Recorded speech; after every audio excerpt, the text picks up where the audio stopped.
Hello and welcome to gamedev.london podcast in partnership with Samsung King's Cross. I am your host, Stuart Ville, and this is my co-host, Boyne. Adam Boyne. And today we are going to be talking about a topic that you might have been thinking about yourselves, and that is wanting to start your own game dev studio. The key purpose of this podcast, or one of the purposes of this podcast, is that we are here to support the indie dev scene and the game development scene in general, but probably more the indie dev scene, in ways of helping you know how to do it if you're just starting out, or if you've already been going for a little while and there's some stuff that you don't yet know or you're trying to figure out. Hopefully we will cover that and be able to help you. So we're going to start with the core question that should lead you into this situation, and that is why? Why, oh why do you want, of all the things you could be doing, why do you want to start your own indie dev studio? And I'm going to throw this over to Adam. What was it that drove you to start your studio? I don't know. Good start. But I'm back at that now. So for us, it was interesting. So my company was started. We came straight out of university and started the company. Right. And the reason for that was at the university that I went to, we had ahead of in the 2 years before us, a company had left, formed a games company, and we're doing that. And then a year before us, a group of people left, formed a games company, started doing that. And for us, it was sort of we were friends with them. We'd seen them leave and continue and make games and be relatively successful. Yeah. And one of the things that we thought was that because we'd seen them do it, they'd come from our background, they had done the same things that we had, same course, that meant there was an opportunity for us to follow in their footsteps. Mm-hmm. And they went and formed sort of collectives in a similar way that we are, that to support people in the local area. And essentially came to us with an opportunity about a month before we were meant to graduate, or at least finish our exams, and basically said, because we'd been discussing it with them openly. They said, if you want to do this, we will provide you with free office space for 6 months. Cool. And for us, we were in a situation where it was something that me and my two co-founders had always wanted to do. We'd always wanted to start a company eventually, but the original conversation had been around leaving university, getting jobs, meeting people in the industry, building up experience, that kind of thing. And once we had this presented with this opportunity, it was a case of, given the overheads would be practically zero, would we rather start now, give it a go, and hey, if it's successful, then fantastic. If it's not, it doesn't matter as much because you only just started. It's not the worst time for that to happen. And that was almost 5 years ago now. And we just kept it going. We started basically on that whim of if we can make it work now, then we'll have 5 to 10 extra years of having done it. Yeah. And yeah, still going, still making games, still doing software, still doing all that kind of thing. And what about yourself? So my journey into it, I think is probably a fairly common one, certainly right now anyway.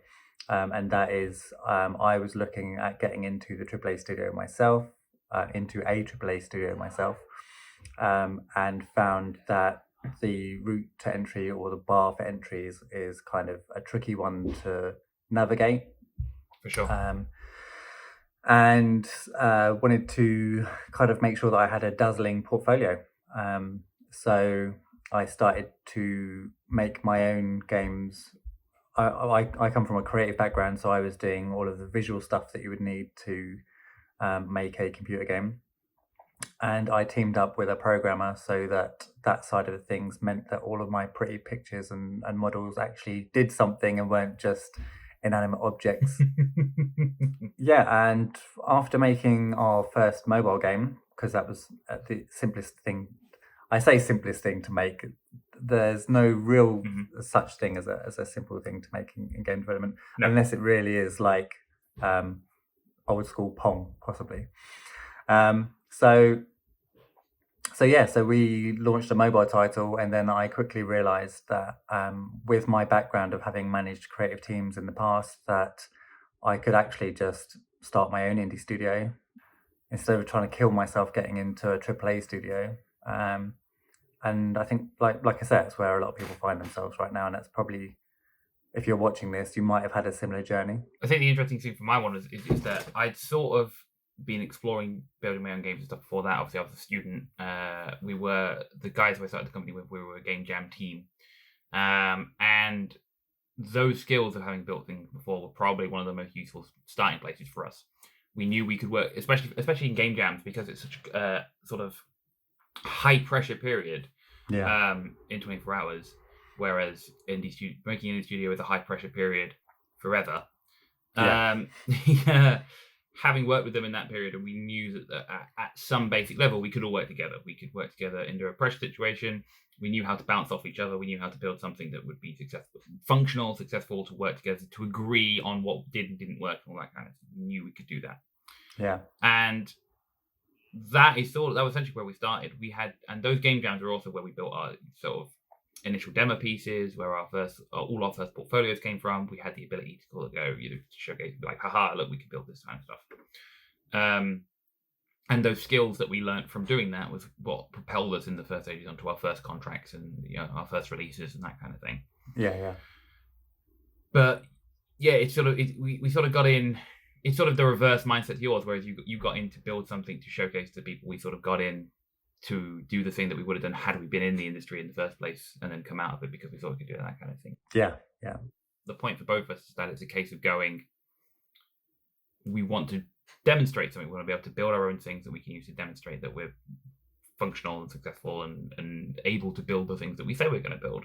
And whether that's for the purposes of hiring, getting bigger and better contract work from a company, whether that's to prove yourself so that you go and get better jobs and that kind of thing.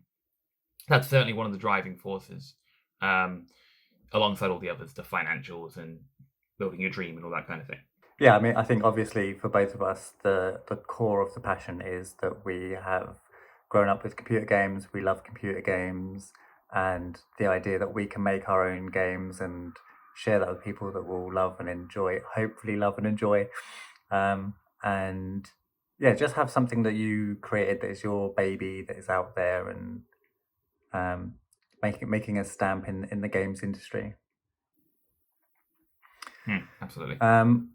I don't feel like we need to go too much into the feelings and the why. If you have a why, it's all kind of subjective, and whatever your reason is, as long as it's something that is, because game development is a long road. It's not just a short-term thing, especially if you are passionate about it. And you're going to need these you're going to need to know why you're doing it, and you're going to need to be able to remind yourself why you're doing it as you go. I think the why is an interesting question, because it's not what your why is doesn't really matter, except there's only one that matters, that it's not, which is for the money, because this is not inherently the route for the money. Yeah, if you're looking to become a millionaire, maybe think about something else. Because a lot of people will say, "Oh, but this person did it that." But it's like, yeah, but look at even all the cases where they are successful. Like if you look at Minecraft, and look at all the work and all the things they've done before that. If you look at Stardew Valley and the years spent before that, No Man's Sky, all these indie games that they don't come from one person in 6 months coming out living off their student loans. These come from multiple years, or very experienced teams, or so many iterations that you lose count. They're not just jumping into this. And realistically, most indie studios are scraping along with what they have, or and even the ones who are doing relatively successfully are they did scrape along for a bit, or they come from somewhere, a point of experience and money, so they did something else first. The why is more about it's exactly as you describe it. You need something that you cling to as to why you're doing this in the first place, for two reasons. One, because when it's at its worst, it's the thing that keeps you going. It's the driving force that makes you recognize why you're doing this and what's good about it. Yeah, for sure. But also because it's a line. It's a line that you can cross, and you want to, in the same as any time you pursue a passion or a dream, you are in danger of overcommitting yourself to it without sort of taking yourself into account. if you love making games and you just go, oh, I'm just gonna make games and that's it, you could make games until you have no money, no house, Until you're very, no very, very poor. exactly. Yeah. And if you don't have that line where you go, my intention is to, it's another one of those sort of smart target things. I am doing this because I want to, you know, improve. It could be that I want to release this specific game, right? Whatever it may be, and that's fine. But then if you that doesn't have an end, so you go, I want to release this game within 2 years, right? Now you're building a game that has to be made in 2 years, which comes with lots of considerations, cut down features, da, da, da. And if you're a year and a half into it and the game's not coming out for 3 years, then you're going to miss your target, and it's time to reassess. You may then change your mind and go, okay, I'm going to release this game in 3 years' time. Fine, but that should be an active decision. It shouldn't just be something that you skip over. Yeah, for sure. It can't be this is going to take me 3 years now. You definitely need to have that in mind. Because that's when you get in the danger zone of people who remortgage their houses to, you know, keep the company afloat and do this kind of thing. And you know, when it's successful, it's this amazing hero story of the person who remortgaged their house and took a punt and a risk, and oh look, they're rich now and it's amazing. That is not the standard. The standard would be they remortgaged their house and now they don't have a house. Yeah. Congratulations. Yeah, congratulations indeed. And the kind of the situation, the reality of it is that for every successful studio that inspires you, there are 10 to 20 more that aren't inspiring you because they burnt, crashed, died. And you know, out of all of those, they didn't just die because they weren't doing it properly. Some of them died because it is really hard. There might have been something that they hadn't considered that was going to be a problem, and it's the problem that killed them. So yeah, it's a long haul and a lot of planning and blood, sweat, and tears. And yeah, if you're in it for the money, you better make sure that you know how to make that money. Absolutely, and a big part of that is that I've seen as a company. So we're now almost 5 years. I've seen companies who started when we did, who were students like us, who got more funding than we did from certain things, collapse because things didn't work out and they had a very set dream and it didn't work for them. I've seen companies that have been formed of industry veterans, incredibly talented, skilled people who have worked on AAA games, burn out as well because they couldn't find funding, or a big deal that they were guaranteeing collapsed, or whatever it may be. It happens to everyone, and it's as much as finding work and opportunity in clients is lucky, so is the collapse of a company unlucky. It is based on so many things. You can do all the things you can plan, and obviously you should plan and prepare and that kind of thing, but there can still be unfortunate circumstances where things just don't go through. One of my favorite things that I've ever heard, just on that, which was a quote from I think it's a quote from a games business person, but about talking to first year business students about the business of games and that kind of thing. Which was the question. Okay, so you've invoiced a company. How do you get them to pay? Right. Yeah. And first year business students going, oh well, they'll pay. It's an invoice, and they go, will they? Yeah. Why? What if they don't want to? And exactly, and it's something you don't even think of until you run a business and you're waiting for them to pay. You're like, but you've got the piece of paper that says you have to pay, and they go, well, we're not going to pay. And you go, oh, and it's all stuff like this that you don't even consider. Yeah, for sure. That is something that kind of hovers in the back of my mind, but realistically, I don't even think about it a great deal. I don't. There's a lot of trust that goes into that. Like if someone has said to you, I want you to make a game for us, and you go, yeah, cool, exciting, let's do it. And if you haven't been able to do any kind of in-depth homework on that person, you don't know whether or not they've got the money or not. There's a lot of conversation that actually needs to be had before you get to that yes. And that's not, like you say, that's not something that you will know off the bat. Which kind of brings us actually into quite nicely into the one of the follow-up questions that I would have for people that are trying to or looking to start their own indie studio, and that is getting legit. And by getting legit, I mean registering your company and making sure that you are, if you're registering as a limited company, for example, knowing how that protects you in certain circumstances when you're going into making contracts with people and trying to make sure that you're not putting your own equity at risk, like your home, for example. How have you found navigating that? So the first thing I'm going to say here is nothing here constitutes advice. Yeah. If you do this, if you do anything based on top of this, do not blame me. So we researched it before we signed the company, and basically I researched it. I mean, we started. So basically, when you want to create your own company, there's a form, an online form that you fill in, and you give all the details. And essentially, it's all very, very standard questions you'd expect. You know, what's the company name? Who's in charge? What's the split between you guys? That's it, and a couple of other questions. And we Googled how to answer these questions, which I don't recommend.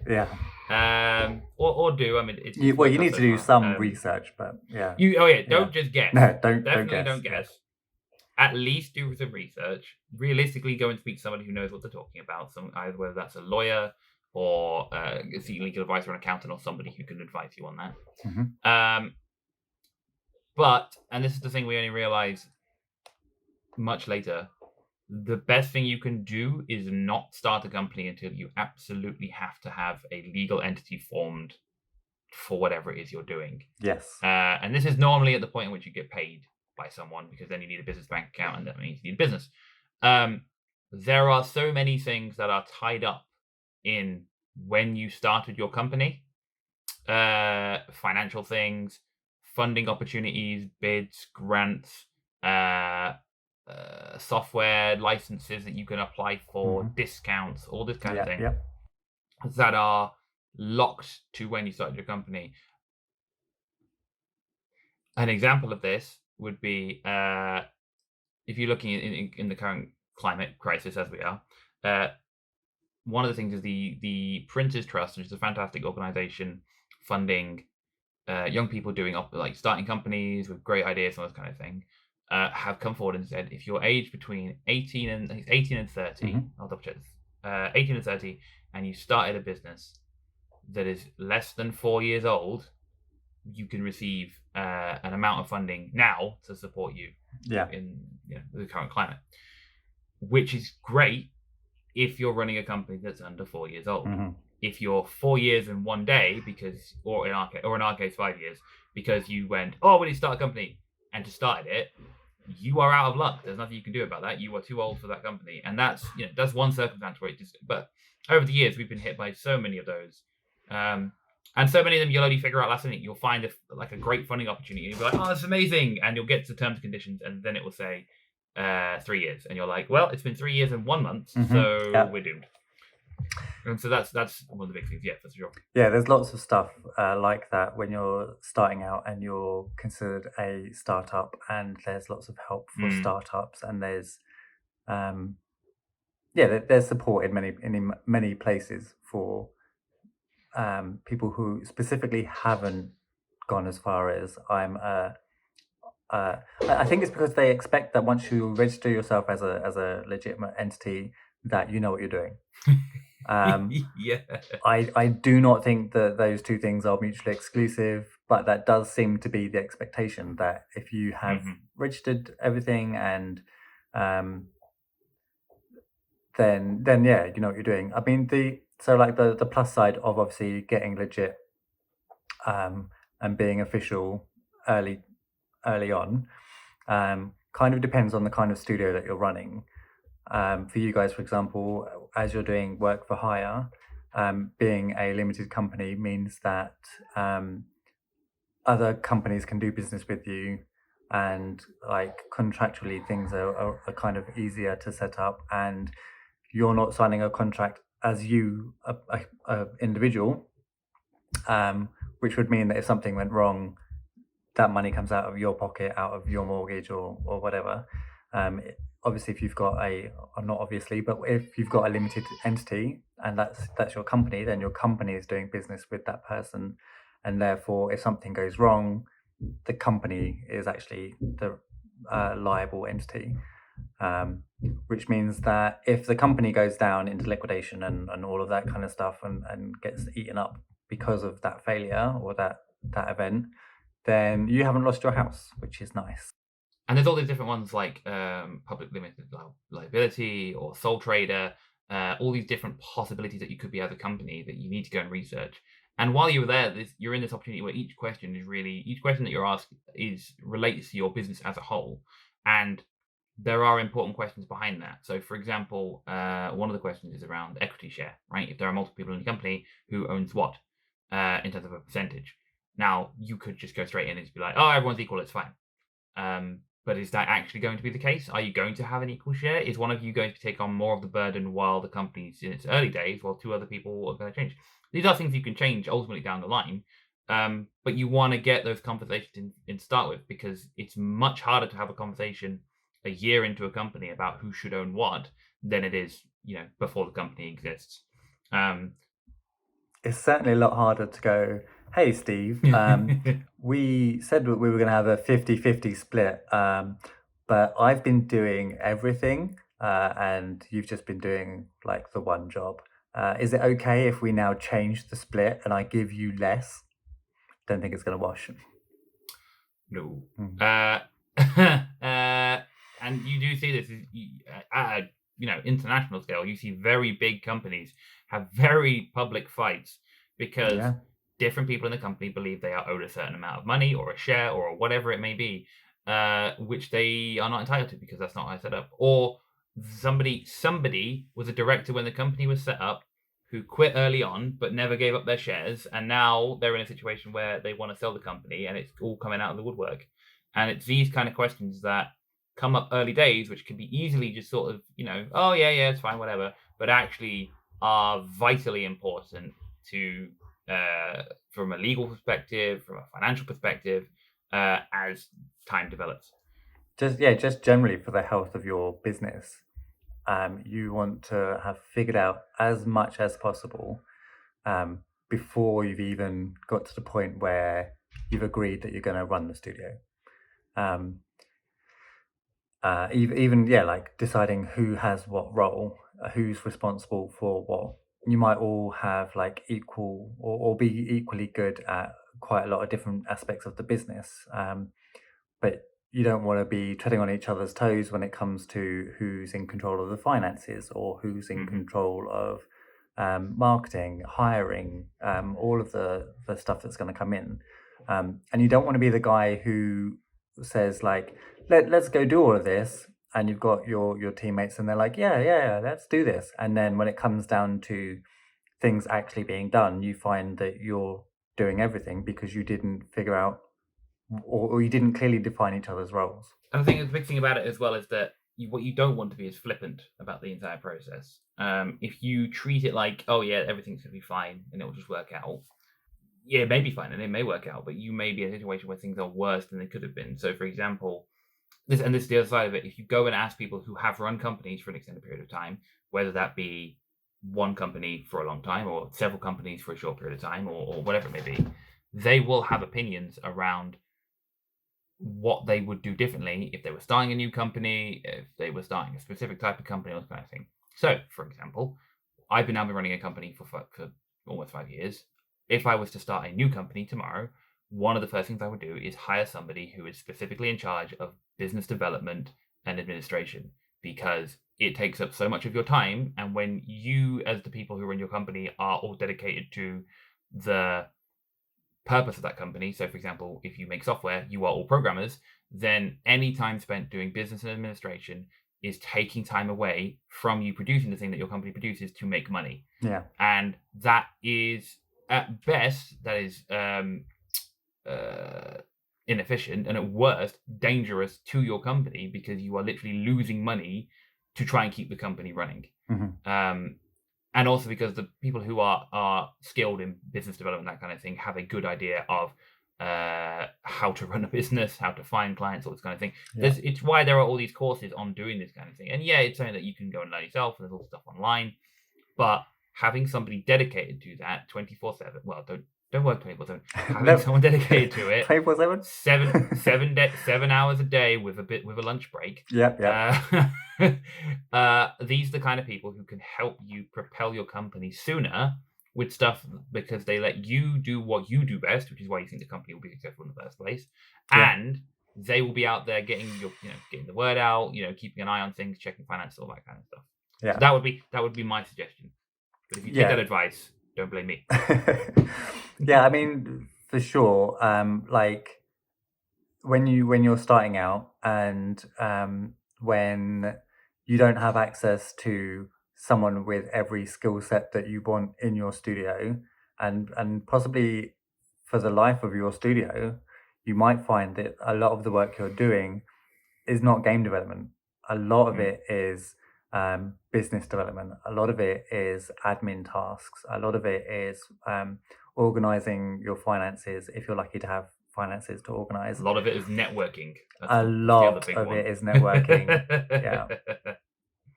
Yeah, so much more time networking. Certainly, if you're the face of the company, then yeah, good luck actually spending any time in developing your games.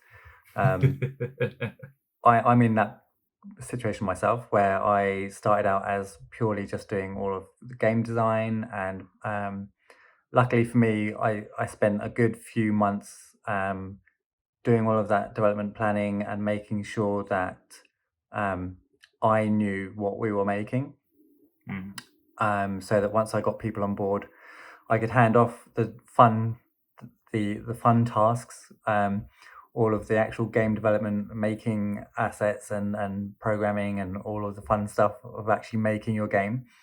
I ended up handing off all of that to other people. And obviously I had to make sure I was handing that off to people who are more skilled at those jobs than I am. And yeah, now I spend all my time really in business development. Yep. Another part or one of the key core parts of game development is the money side of things, and where you find funding, how you find funding, whether or not there are tax breaks for production and R&D, which in some cases there are, and understanding how to value any assets that you have within your company.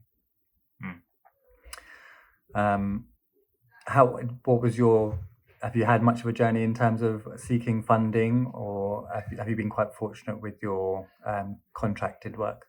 It's a bit of a battle in all senses. So funding. So we'll start off. We'll limit funding down to receiving money from someone for a specific purpose, so not contract work specifically for internal development. We'll say just because otherwise we'll be here forever. Yeah, we could be. Yeah. The big thing about funding is that it exists in so many forms, in so many places, with so many restrictions that staying ahead of it is another full-time job. It's almost like there are people dedicated to this kind of work, and it's what you learn over time is that there are a few places up and down where you're basically trying to find this balance between the size of the funding. So, it could range from a very small project all the way up to, your complete full project cost from idea to release, versus how difficult it is to get on it. And normally that's very linear, if it's a really, really big pot, and you could get, your millions, then it's going to be incredibly difficult to get hold of that. Whereas if you're looking at your very, very small amounts, you're, in the thousands as opposed to in the hundreds of thousands, then you are looking at a much better odds of being able to access it. And the thing is that the other thing that scales with is geography. So your local area probably has a greater number of small funds that you are more likely to be able to access. Because those funds are designed for local companies to get access to that funding and to make the use of it and turn around user stories and case stories for whoever the board was. And this is where you look at your local council, for example. They normally have something. There's a thing called the LEP, which is a local enterprise partnership, and they have those all up and down the country. you have city regions, you have city funds, you have, and then it starts to, and this is the thing, it starts to broaden out. Then you can go into ERDF, which stands for European Regional Development Fund, although I'm going to assume some of those are going to dry up very quickly. Yes, yeah. Given the circumstances. Then you have, and then you go up to government bodies who work nationally. A lot of them do outside of London funds, because London, a lot of funding naturally goes to London anyway.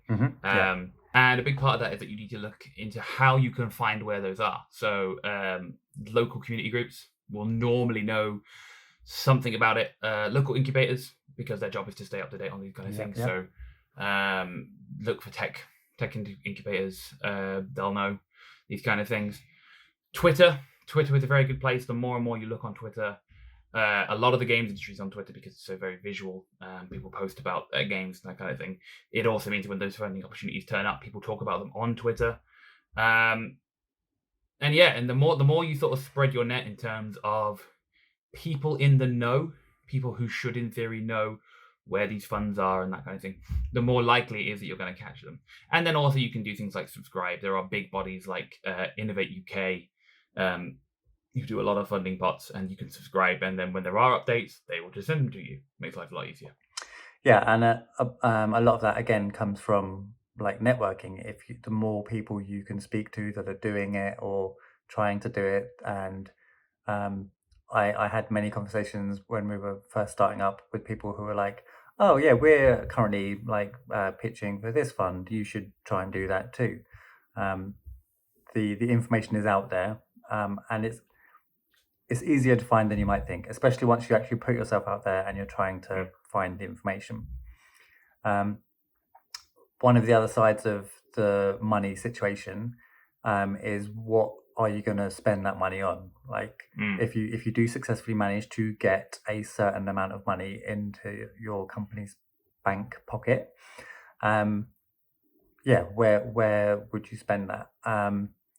And by and large, I would say that you try and spend that money, spend it wisely, spend it on your development.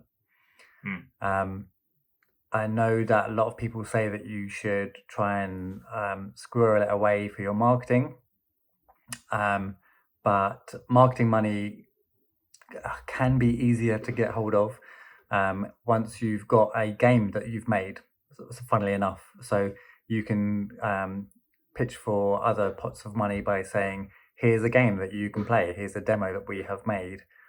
So spending that money on development would be where I would advise you first spend that money. And a big thing for me on funding is you need to look at what that funding is going to cover, because there are funding pots that go beyond projects. So, for example, we've recently had 2 funds in the last 2 years around equipment.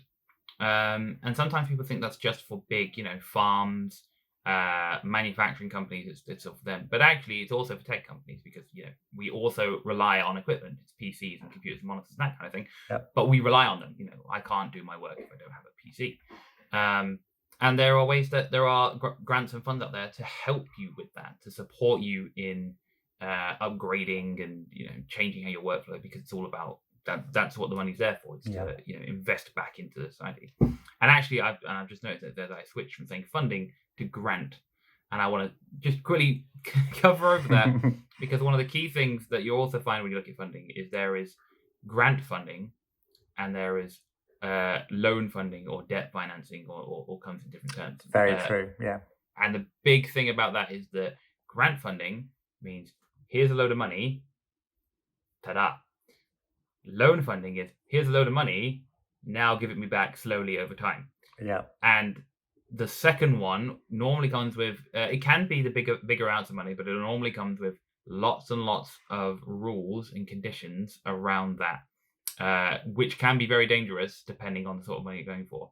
Those conditions can range from, if you don't pay us back in time, then we will do something small, like we'll take 10% of your business for a small period of time, or then it goes up to, if we don't have it paid back in time, the individual people are responsible for paying this back, which is quite bad, all the way up to if you don't pay us back, then we take your company, which is, quite bad, and not really what you're looking to have done to you. So whenever you are looking for funding, keep an eye out for whether it's grant funding or loan funding, but then also the conditions that apply to it. Because, for example, some grant funds will not cover all your project; they'll cover 80% or 50%, or you have to get two fund. A fund will only work if you pair it with another fund that pays 50% each. There are lots of weird and strange rules that start to break down when you start looking at funding. But the key thing is the key thing, as with anything, is make sure you read through the terms and conditions. Yes, literally. And if there isn't any, like, I mean, there should always be some kind of written terms and conditions. But if there are none, run. Yeah, maybe just turn around and say thank you, but no thank you. But there's lots of conversations that you can have with these people before you sign your life away. So if there's anything that you don't understand, and obviously you're getting into an agreement with these people, make sure you've asked all of the questions that you can think of, and then go away, find out if there are more questions you should have asked, come back and ask those too. But yeah, absolutely. As with anything that we're going to suggest or advise along this route, do your homework. Do check out that everything that you're putting yourself into isn't just going to ruin your life in all of the ways that game development can ruin your life. It's not something that you'll hear very common. I would imagine not many people are going to say to you, game development will ruin your life. Unless they're a game developer, then maybe. Well, yes, this is the battle between it. It's one of those, and this is the theme across all things of funding and businesses and starting a company, all that the balance of all that negativity and stuff is that making games is fantastic. It can be fantastic fun. Like, you are ultimately in one of the most expressive creative platforms that also has a very straightforward monetization route. You're not creating a play and hoping it sells on a very small theater. You in your bedroom at home can create a game that you then sell to a global market. Right? Mm-hmm. There are a huge number of platforms that allow you to do that, if any, other than games, which means that the benefits are stark, but then because of that, that's so great, there are always going to be massive pitfalls around that, and it's just about being cautious and wary, and just being considerate of the fact that there is a lot of opportunity to people to try and exploit you, or to try and take advantage, or to just they're trying to make their own money, and you are a potential route for them to do that. Yeah, and all those things exist because this industry is making games is great and good fun, and people like to exploit people having fun because they're the ones who don't notice. And also there's a lot of money to be made, so and a lot of money to be made, which kind of goes against that original statement where we were like, if you're in it for the money, then. But the thing is that there are people who are out there who are in the industry for the money, and those are the people that will happily take your money from you and leave you like with debt and no game and potentially no life. It's about there is a lot of money locked up in the games industry as a whole. A lot of money. Like, I think it's was it last year that it was worth 50% of the UK creative industries came from games. I think like one of the numbers I saw was 4.5 million or billion, maybe billion. I think it'd be we'll go for billion on that one. Yeah. But either way, a lot of money locked up in the games industry, and the problem is for an individual, it's difficult to get hold of, because there are giants, there are AAA studios, all this kind of thing, and there are random successes from small studios as well. That it means if you are trying to be in it for the money, and you have, for want of a better word, loose morals, you will try and take it from everybody around you, because that is the most straightforward way to do it. If you can't get it yourself, take it from the people that are around you, and people will exploit you for that. And as with anything, and this is true in any industry, in any sort of creative capacity, you've just got to be careful that anything, and boil it down to something basic, if it sounds too good to be true, it probably is. If you're sitting there going, oh, is this happening to me? Probably not. Probably not. I think one of the ways that you can kind of avoid some of these pitfalls is obviously by surrounding yourself with people who are able to help you with this. And I'm not just talking about people externally. I'm talking about the people that you bring on board with you. So while you're building your team, the people that you bring on board there are going to be certain skill sets that you want them to have. And the obvious ones are what you will typically aim for. If you're thinking, oh, I need someone who is a 2D artist, you're going to go find a 2D artist.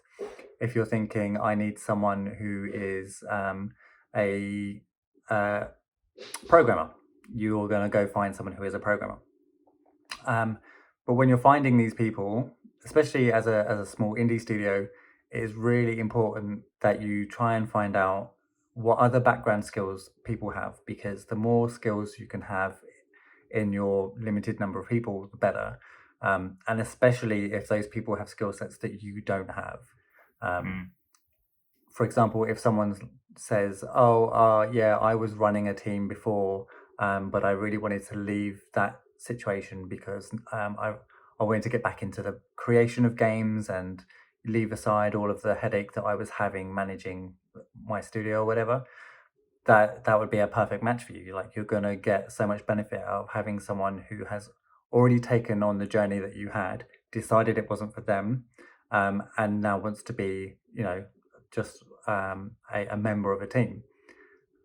In fact, if anything, that's probably an ideal candidate. One of the best bits of business advice, it's not been one we've been able to execute much, but it's one I sort of keep on hand in terms of just like running business, is you want to be hiring people who are better than you. Yes. And it makes complete sense. Why would you ever want to hire someone who's not as good as what they do as you are, especially when it's your company? But actually, people end up doing that. They'll hire people. They'll be like, oh, what if that person's better than me, and they take over my role, or oh, they can do that faster than I can, or And actually, it makes sense from that sort of strange competitive angle. But really, you want your company to be filled with the best people doing the best in the best positions, doing the best work, and even if that's better than you, and if they have the capacity to show you up, great. Because ultimately that is going to improve the company overall. And it also means that you can then be like, right, you're better at me than this, you focus on this, and I'm going to focus on this other thing that I enjoy, or I'll focus on the thing that the company needs, or I can focus on that. It also means that you can get involved in some personal development. If you still want to be doing the thing that that person you're hiring is doing, and they're better than you, then you can go, oh, how did you do that? Can you help me become as good as you? Making it a learning experience. How did you do that? We had a guy who worked for us briefly part-time, who was a great programmer, absolutely great programmer, but also a fantastic 3D modeler and texture designer. So he was simultaneously making great art and then implementing it in the game and making it functional. And you sort of sit there and you go, wow. I need to go and hire him again. But come back. Come back, please. But the thing that was great about him is that you could go, when you see him implement something, you go, oh, why did you do it like this? Or how did you implement it like that? Or, how would you go about doing something like this? And he had the skill set to work in between. And the people who do well in the game industry across the board are the ones who have, even if they have a specialism, even if they're like a programmer or whatever, are the ones who have some understanding of the other areas, because then they can converse with them, A tools programmer doesn't just know how to code. They have an understanding of Photoshop or Maya or art programs or music programs, that kind of thing, because they need to understand what those people need and how to get stuff through. The same with games programmers, the same with technical artists, the same with even just 2D artists, If 2D artist just makes their art and then has it to the program's like, this is unusable, then what was the point in the whole thing? The more you have awareness of other fields, the better a candidate you look to a company, especially a small one. Yeah, I mean, when I started with the studio, like I said, my original goal was to actually try and get into the games industry, to be a smaller member of a bigger studio. And it meant that I made sure that I knew every aspect of the visual side of game creation. And even just through that first project, I learned everything that there is to learn about how to make a game from the visual Exactly. perspective. And it just means that as time has gone on and I've brought on new people, whenever I've brought anyone on, they've had to be better at what I was doing than I am. Yep. I now look in awe at all of the assets that are made for my game, and I think, well, it's a good job that they're making it and not me, because the production value that we are aiming for is actually beyond what I would be able to do as a solo. As you'd expect, like you can be skilled in a various number of areas, but you can't specialize in all of those areas. No. You need to be a specialist in one area and have knowledge of various others. So yeah, absolutely, it's important to make sure that you're not the smartest person in the room. Yeah, absolutely. Basically, following on from that, really, is a point that I've come across, and that is that how do you be a boss? Like, how do you talk to the people that you have to work with? How do you make sure you're not just like upsetting all of the people that you work with? How are you making sure that you have like a nice environment for your team to work in?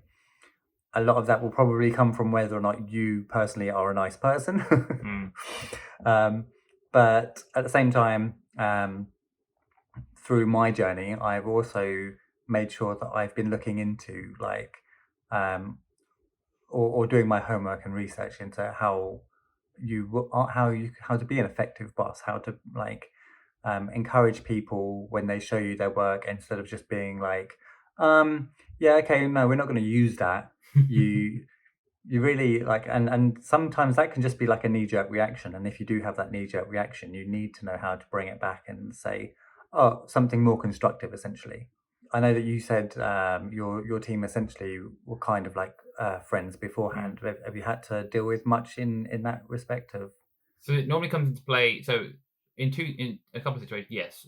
So in our company, it normally comes into play when we're bringing somebody in, whether that's for work experience or a new hire or that kind of thing. But in the past, I've been a project manager. I've been a team leader and that kind of thing in previous jobs and that kind of thing. Back in the old days. And the key thing I've learned. So there's two things, especially around being a boss. One is that you have to remember that. In fact, I'll do the other round. One key piece of advice for everything is the best way to approach something is to put yourself in the position of the person that you are approaching.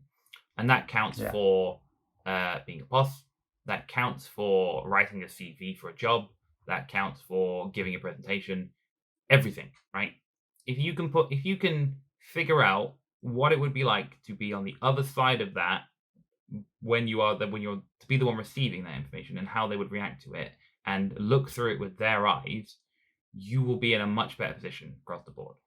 So for example, for a presentation, if you can imagine if I was sat in an audience and some person was giving this presentation to me, what would I like? What would I dislike? What would be good? What would be bad? That is incredibly powerful. And in the position of being a boss, it's the same thing. Would I like it if my boss came in and shouted at me for 5 minutes? No, probably not. Would I like it if my boss came in and said to me, that is the worst thing I've ever seen? No, probably not. Would I like it if my boss dismissed me? No, probably not.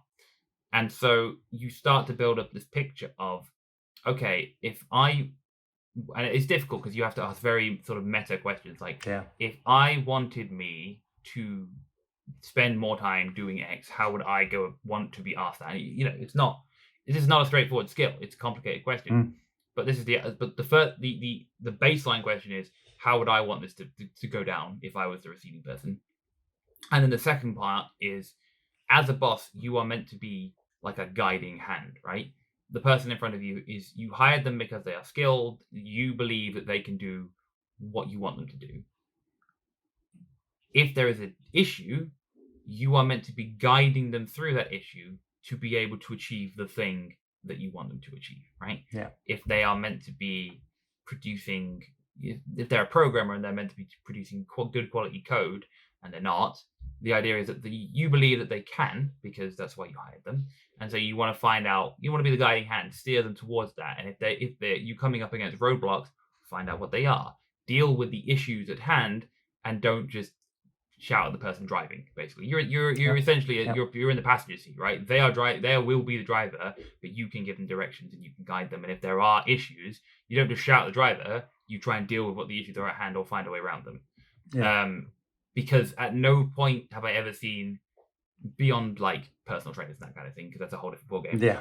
No point have I seen shouting or negativity be a solution to a problem. And even if mostly because it doesn't solve the issue, it just creates negativity around the issue. Yeah. You want to be guiding the person to, this is a problem. You have to highlight it. This is a problem. You have created a problem or encountered a problem, or there is an issue. You can't just shy away from it, because that also doesn't solve it. You have created a problem. This is how you got there. This is how we're going to solve it. Now, this is how we could have prevented it if we'd done it a different way, or done this and that. Mm-hmm. And you have to be both hands. You are the boss that you want you to be, in terms of, nice and benevolent and fair and all that kind of thing. But you are also a guiding hand, which is both gentle but also forceful. It is also, you are not just letting them be free, because then sometimes people go off the rails or they don't focus or whatever it may be. Yeah. You are guiding towards it. And if they resist, and if they are, they don't want to be guided and they're pushing back against you, then you have to ask questions. Is that firstly, why are they doing that? But ultimately, if that's just because that's who they are, is that the sort of person that you want to be working with, who refuses to take direction? Because that's not great if you're trying to, create direction. If you're trying to collaborate with someone and they don't want to collaborate. Yeah, exactly. There's also this point of when you're being a boss, that you need to consider, especially I would say for indie studios.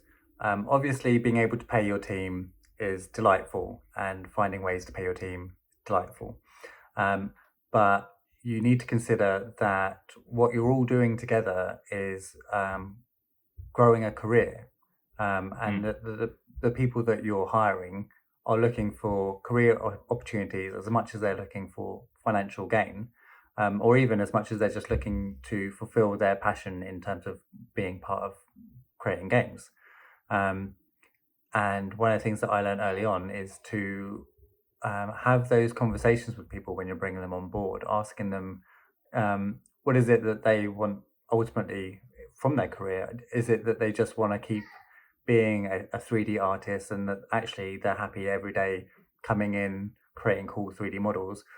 Or is it that actually at some point they'd rather be like the head of a team and sharing their knowledge with like people who are in their position now, further down the line? Because for some people that is also something that they find fulfilling, is sharing that knowledge. I mean, I'd be surprised if you've got someone in a team who hasn't got that as part of their personality. They don't want to share their knowledge, and it also promotes like a happier work environment. I think honesty and clarity up front, being transparent about getting the person to be transparent about what they want and what they want to achieve, and you being transparent as well, is how you create a cohesive working environment, right? Most issues come, this is in all circumstances, from misunderstandings or erroneous misconceptions, in terms of two people believe something is the case, but they don't believe the same thing. One person thinks the company is aiming to release a game. One person thinks the company is aiming to create a game as a service, and it will going to keep going around, right? And if nobody talks about that, if one person is barreling towards, we're going to release the game on this date, bang, done, next game onwards, and the other one thinking, well, we're going to release it on this date, and then we're going to support it with these updates, and then we're going to keep it going. If these two people don't discuss that early on, they're going to hit at some point, and it's going to be a train crash, because they're going to have by the time they reach up here, they will have the weight of 100,000 decisions that they've both made in pursuit of a greater goal, that when they hit this, they're like, it's a vested interest is a fallacy, but it still carries weight, right? They're going to hit each other at full speed, going, No. The whole project has been geared towards, we're going to release it like this and then it's done, right? That's why we've done X, Y, Z. And the person goes like, no, but I've been building it like this and I've done Y, A, B, C. And that means that, we need to keep the book. And sometimes that's going to create a problem so big that it will, the time needed to fix it is going to be humongous. But if you are clear and upfront in the first instance, why do you want to work here? I want to become a director. Okay, that can't happen in this company, I'm afraid. Yeah. All right, that's fine. Then it's not for me. Great, sorted. No hard feelings. Great. What do you want to be? I want to be a 3D developer. Is that you just want to do that? Yes. Okay. Are you happy to? Would you be happy leading a team? Yes, I would be happy leading a team. Okay. You now know where you stand with this person. You're training them up to be a 3D developer, but also to lead a team. Great, done. Having those conversations up front, it means everybody's on the same page. Everyone understands where they stand in relation to each other, and you don't have any of those sort of anxieties around what does that person think, is my job on the line, what are the issues, all this kind of thing, because you know how everyone thinks and feels. And it means it just creates a smoother running, a smoother team, essentially. It's just like, as I mentioned before, that cohesion. It just makes a cohesive environment for everybody to be in and work together and get stuff done. And that is the goal, ultimately. And that only comes from being open and transparent and clear. Because the moment you hide something from someone, even if you are a fantastic liar, which is essentially what you're doing if you're hiding something from someone, even if it's by omission, if anybody catches hint that there is something that they don't know, that creates tension immediately. And tension is murder to productivity. Absolute murder. If you're not sure, if you don't agree with that, take a look at the world right now. Right. Are things tense? Yes. Is productivity high? No. There you go. Yeah, absolutely. And I think that in all of these cases, just even if you speak to someone and they say, yeah, this is my goal long term, and you think to yourself, well, that's not something you can do here, but we can work with you in the meantime. We can maybe there's a smaller skill that they want to learn from working within the studio that they can take with them on their career path. You can be part of that path. That's perfectly fine. You don't have to be like, this is the be all end all goal for you, or it's not. There's always opportunities for negotiating certain situations. And especially if you find someone who's like, they are going to be really good for your company. And unfortunately, they have dreams that are bigger than just your company. There's no point just saying, oh, well, yeah, we're not going to be able to do that for you. You might as well just leave now. There are some situations where you can say, yeah, I totally get it. We can't give you that, but we can give you X, Y, Z in the meantime, and we feel you would be an amazing asset to our company. And you could even say to them, we think that you would help us achieve X, Y, Z, and maybe actually them helping you achieve X, Y, Z means that you would in the future be able to offer them what they're after. So you always want to have. Sorry, go on. Yeah, I was just gonna say, all of these conversations, you just need to have those conversations. Yeah, you want to always keep amicable relationships and always leave the door open to people that you like, because nothing is worse than slamming the door in someone's face for them to reappear 2 years later in a position where they could help you and won't because they don't like you. Yeah. Or you want to hire them later and they don't really care for what you did to them and remember that. Or they tell somebody and they then don't even apply to your company and you lose something you didn't even know you had. Yeah. It isn't always worth being friendly and open and honest, even if that honesty is going to be something like, actually, it's not going to work this time. People will always appreciate the truth, even if it's negative, than either you being antagonistic or ignorant, in a worst case scenario where you sort of shut it down. Or you're just trying to sell them a dream that you can't actually provide. And then further down the line, they discover that actually you were just full of shit and you just wanted to get from them what you could in the meantime, in the short term. Yeah. Obviously, short-term goals are important, but not at any cost. Yeah, exactly. So yeah, I mean, that pretty much wraps up this episode. If you're thinking of starting up your own indie studio, I hope you found this helpful. If you're already running an indie studio and there are some of these things that you were like, oh, I hadn't thought about that, you're welcome. It just so happens that this handy little conversation that we've had today is available in a PDF document form, more of a summary really than anything else.